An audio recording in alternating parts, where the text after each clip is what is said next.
Hi everybody, Claire here from Rainbow Acrylics. I'm super excited because I've got another experiment planned. My last pour I used Australian floetrol in the colours and I used UK floetrol as the base. This time I'm going to use American floetrol in the colours and I'm going to use my PVA and water PVA glue and water pouring medium in the base colour. The reason I want to try that is here in the UK, Australian and American floetrol is so expensive, the shipping is just crazy. So I'm going to try a really cheaper way of doing this. So put the expensive floetrol in the colours to help create some cells, but then the base is just my normal PVA and water mixture. So I'm just going to see what happens and see if it has the same results as in putting the floetrol actually in the base colour as well. So really, I think good experiment to do. It's going to be a split colour piece, Dutch pour, which I don't know if I've ever done one or rarely do one. And it's going to be based on the colours of this little piece. This was a commission that I did 2-3 weeks ago and I love the colours. So the customer chose these amazing colours. She chose the pearl red for the base colour here. Absolutely love these colours. So I'm going to use these with the exception as I'm adding some Prussian blue. So my split colour base is going to be Prussian blue and a very pale turquoise. So I'm really excited. So let me show you the colours first. So these are the colours that I'm using, a lot of Amsterdam colours. So I've got the pearl red Amsterdam, I've got the gorgeous bronze, Caput Mortem violet, turquoise blue and the white. So for the base I've mixed white and this turquoise blue together. So I've got, you can see here, just a very pale turquoisey colour. So that's going to be part of my base.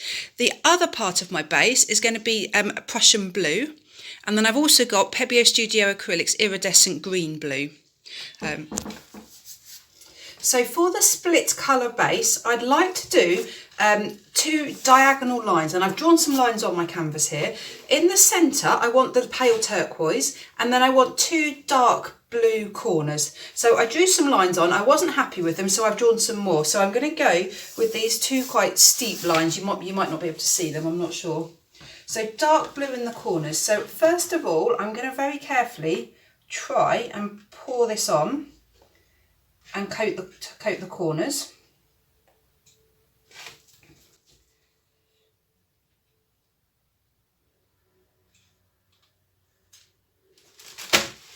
Right, that's my base down. So the lines aren't completely straight, doesn't matter at all. So I'm now just going to sort out the order of the design colours. Right, I think I've got my order. I've just realised how many colours I've got here. I've got a lot. Oh well. Right, just going to burst the air bubbles. There's lots and lots of air bubbles because I've only just mixed this paint. I much prefer to mix paint in advance, but I wanted to do a pour, so I had no choice. Wasn't that organised today.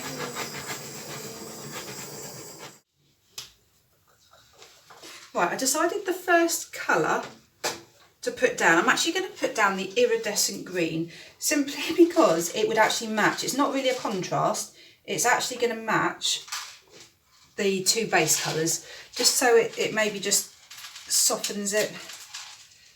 I don't know. What would be really interesting is to do lots of paintings with the same colours, but just mix the order up of the paints. Now it's something very strange is happening. It's separating it all. I wonder why.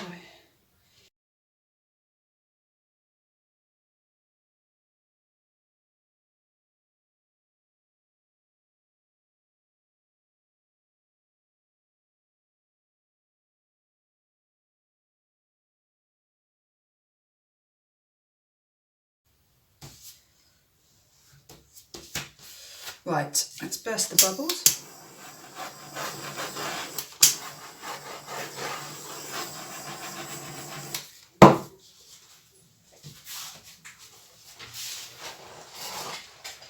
Right, wish me luck, let's see what happens.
It didn't seem to flow quite as well as I would have liked. And it does look like the colours are breaking up slightly there. We'll see. Right, I'm going to do some fiddling around. It's bad news, unfortunately. I love the composition, the colours, the style of this painting, but the colours have all split. So let me show you, let me take you in and you'll see what a disaster. Can you see? It's all separated. To start with, it was separating just around the edges, but there's some beautiful cells. There's the positives. Look, it's just all splitting and separating. So if you look up here, absolute mess. So let me know, why is this happening? Is it because of the two different types of paint mixtures? Is it the floetrol in the colours and the PVA glue in the paint? Is that why it's happening? So what I intend to do is repeat this. I'm going to scrape this canvas. I rarely scrape, but this, it's a disaster. There's no way I can save this or do anything with it. So I'm going to scrape it and I'm going to remix the paints, but with flood floetrol, because I love the painting and I'm disappointed to have not got a painting out from this afternoon. So yeah, say goodbye. I'll be back once I've mixed some more paints. So attempt number 2, I've remixed my colours. The pale turquoise and the blue I've now mixed with the flood floetrol, the American floetrol. You'll notice I've done things differently. I always do things differently. I like just trying new things. So as you can see, instead of straight lines, I've now got curly lines. So I'm going to put the paints down in the same way. The order will be slightly different and I'm going to try and use less paint as well. I felt that I was just putting too much on.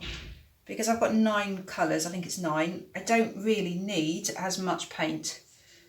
And also I'm running out.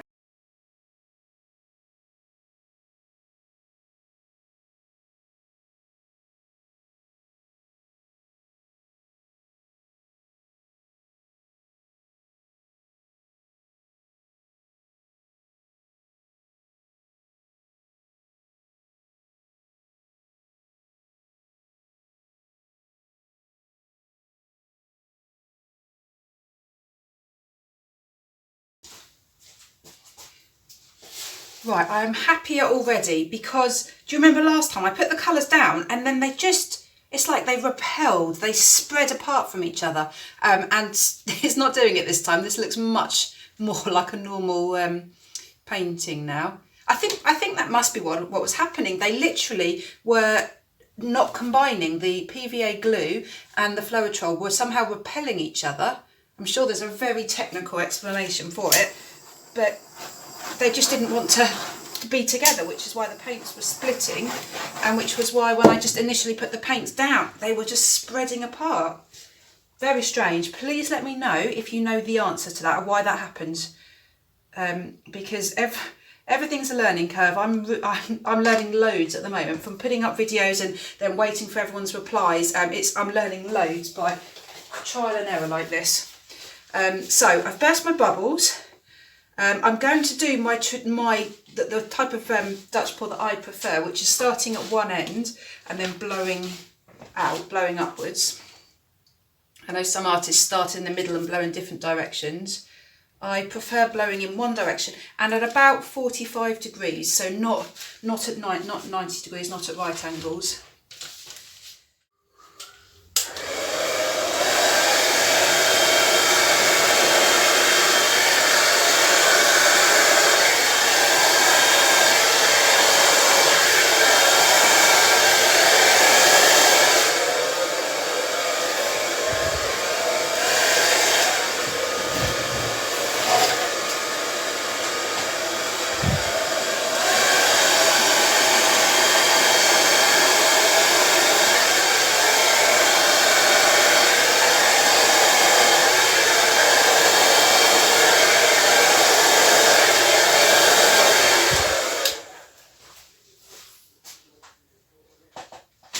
Right, that is so much better. I feel like I've lost a little bit of the brightness at the moment. I'm hoping that might come through as there's loads of cells developing. It's gorgeous.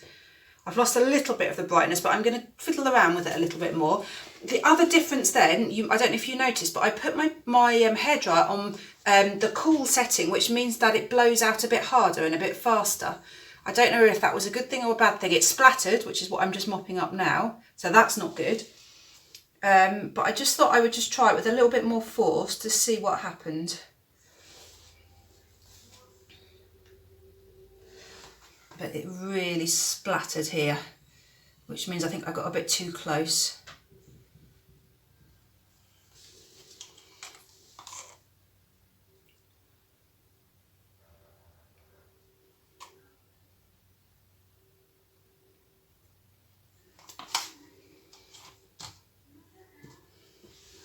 Wow, these cells are incredible. The colours are gorgeous. Right, I'm just going to spend a little bit of time tweaking it now, just playing around with the edges slightly.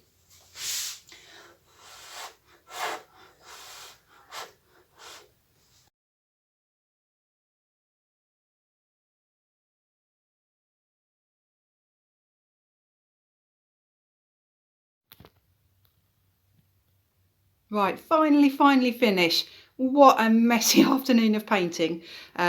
Right, I'm so much happier this time. It hasn't split. I love the design. What's really interesting is my lines initially were curly, but actually they look quite straight now. So that's fine. Let me take you in for a close-up. I'm liking the turquoise because it actually looks very pale now. When I first mixed it, I thought it looked quite dark, but now it almost just looks like off-white.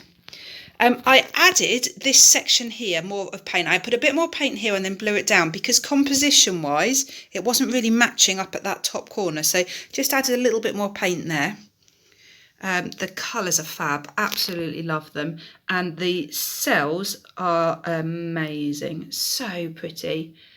That's the Caput Mortem violet in there. It's just so pretty. I love the contrast of the colours against this dark blue.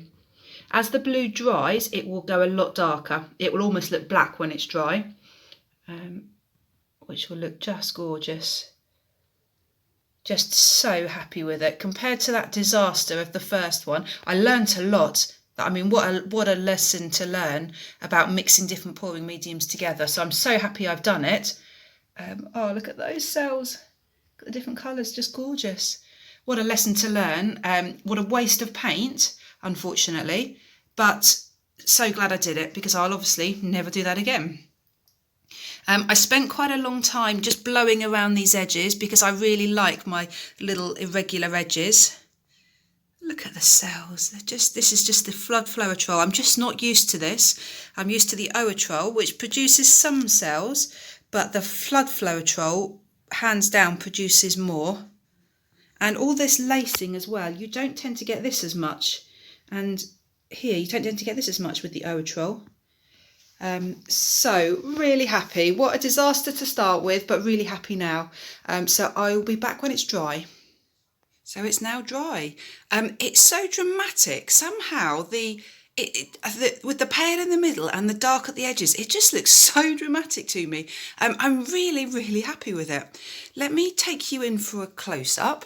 I love this turquoise colour in the middle. Love it. And then the Prussian blue, it's just such a deep, dark, intense blue. There is just this most amazing shimmer to all of this painting. And so you can see a little bit of it here. Here, I think it's the copper colour. It really glows and comes alive. The cells and the lacing have just dried beautifully, exactly as I left it when it was wet. Yeah, the copper is just gorgeous. Oh no, it was bronze, sorry, the bronze, not the copper. So pretty.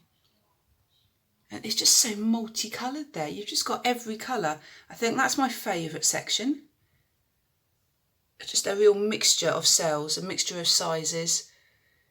And again, look at that wonderful glow, iridescent glow right in the centre there.